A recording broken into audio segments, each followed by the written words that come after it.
नमस्कार दोस्तों, आप सभी लोगों का स्वागत है अपना भारत चैनल पर।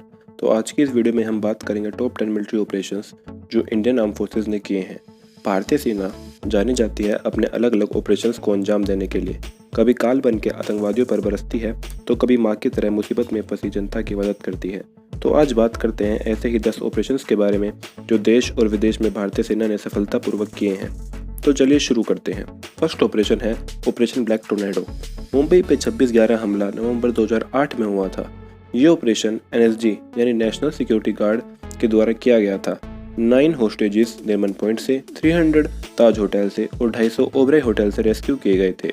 इस ऑपरेशन में 11 आतंकवादी भी मारे गए थे और एक अजमल कसाब जिंदा पकड़ा गया था। लेकिन भारत ने अपना एक वीर भी खो दिया था, मेजर संदीप उन्नीकृष्णन। अगला है ऑपरेशन विजय। ये एक जॉइंट ऑपरेशन था Indian army and Indian air force के बीच। 1999 में जब पाकिस्तानी आर्मी के जवान आतंकवादी के भेष में कारगिल में भारतीय पोस्ट पर कब्जा कर लेते हैं, तब ऑपरेशन विजय लॉन्च किया जाता है। इस ऑपरेशन में भारतीय सेना के सामने मुश्किल ये थी कि दुश्मन हाई एल्टीट्यूड पे था और उसके पास स्ट्रेटजिक एडवांटेज थी। लेकिन काफ़ी जवानों की शहादत के बाद आखिर भारत को कामयाबी मिली। कैप्टन विक्रम बत्रा को मरणोपरांत परमवीर चक्र भी मिला कारगिल वॉर में अपनी बहादुरी के लिए। अगला ऑपरेशन है ऑपरेशन कैक्टस। इसके बारे में काफ़ी कम लोग ही जानते हैं। 1988 में मालदीव्स में एक ग्रुप बगावत करता है वहाँ के प्रेसिडेंट अब्दुल गयूम के खिलाफ। सिचुएशन को हाथ से बाहर जाते देख वहाँ के प्रेसिडेंट इंडिया से मदद मांगते हैं। भारत एक फ्रेंडली कंट्री होने के नाते अपनी स्पेशल फोर्सेस और नेवी को हेल्प के लिए भेज देता है। स्पेशल फोर्सेस ने PLOTE जहाँ का टेररिस्ट ग्रुप था उसके लीडर को मार दिया। उनके बचे हुए साथी श्रीलंका की तरफ जाते हुए इंडियन नेवी ने कस्टडी में ले लिए।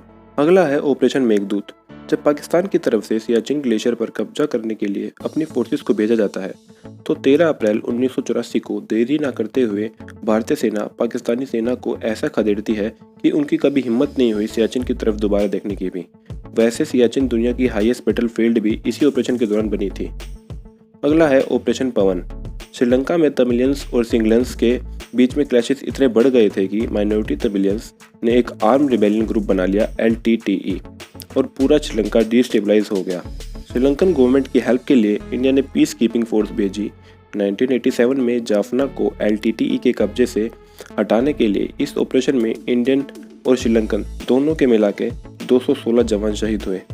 ये ऑपरेशन काफ़ी ज़्यादा वॉयलेंट था और काफ़ी इम्पोर्टेंट भी था इंडिया और श्रीलंका के रिलेशनशिप के लिए। काफ़ी ज़्यादा मेहनत के बाद ऑपरेशन सक्सेसफुल रहा, लेकिन बदले की आग में LTTE ने इस ऑपरेशन का ऑर्डर देने के लिए राजीव गांधी की हत्या एक बॉम्ब ब्लास्ट में करवा दी। उस टाइम राजीव गांधी XPM थे और इलेक्शन कैंपेन कर रहे थे। अगला ऑपरेशन है ऑपरेशन राहत। ये इंडियन एयरफोर्स के द्वारा चलाया गया एक रेस्क्यू एंड इवैक्यूएशन ऑपरेशन था उन लोगों के लिए जो 2013 में उत्तराखंड में आई बाढ़ में फंस गए थे। कहा जाता है कि ये एयरफोर्स द्वारा अब तक का सबसे बड़ा रेस्क्यू ऑपरेशन था। इसमें 21,000 से ज़्यादा लोगों को सेफ जगह तक पहुंचाया गया था। साथ ही 400 टन तक का रिलीफ मटेरियल भी ड्रॉप किया गया था। अगला ऑपरेशन है ऑपरेशन मेघदूत। ये भी एक रेस्क्यू ऑपरेशन है जो इंडियन आर्मी ने लॉन्च किया था जम्मू कश्मीर में 2014 में आई बाढ़ के बाद। आर्मी ने दिन रात काम करके नागरिकों की जान बचाई और बाढ़ के जाने के बाद भी काफ़ी हेल्प करी। अगला ऑपरेशन है ऑपरेशन राहत।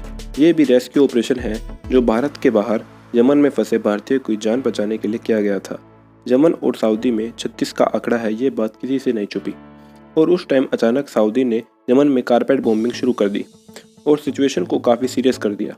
अपने नागरिकों की जान बचाने के लिए इंडियन एयरफोर्स और एयर इंडिया के इस जॉइंट ऑपरेशन को लीड किया था former army general VK Singh ने।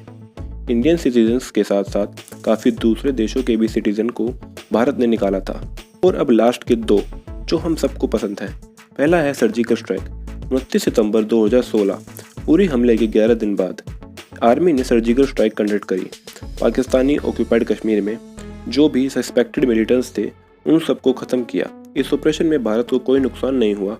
वहीं पाकिस्तानी सेना के 10 जवान और 40 से ज़्यादा आतंकवादियों को मौत के घाट उतार दिया। Lieutenant general Ranbir Singh DGMO ने बताया कि भारत के पास जानकारी थी कि कुछ आतंकवादी घुसपैठ की फिराक में हैं और जम्मू कश्मीर के साथ साथ बाकी मेट्रो सिटीज़ में भी हमले की तैयारी में है।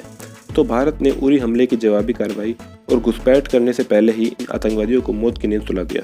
अब आते हैं अपने last and most recently operation की तरफ, जो है बालाकोट एयर स्ट्राइक।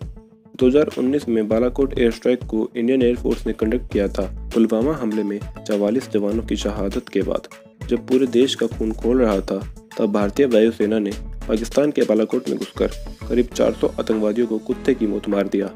रात को 2 बजे पाकिस्तान की एयरफोर्स ट्वीट करती है कि sleep tight, Pakistani air force is awake, और 1 घंटे बाद 3 बजे के करीब इंडियन वॉरप्लेन की एक बड़ी फॉर्मेशन बॉर्डर क्रॉस करती है और बालाकोट में बॉम्बिंग करती है टेररिस्ट ट्रेनिंग सेंटर पर और सभी को ख़त्म कर देती है।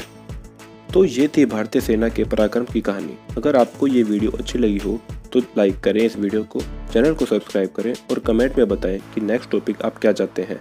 तब तक के लिए जय हिंद, जय भारत।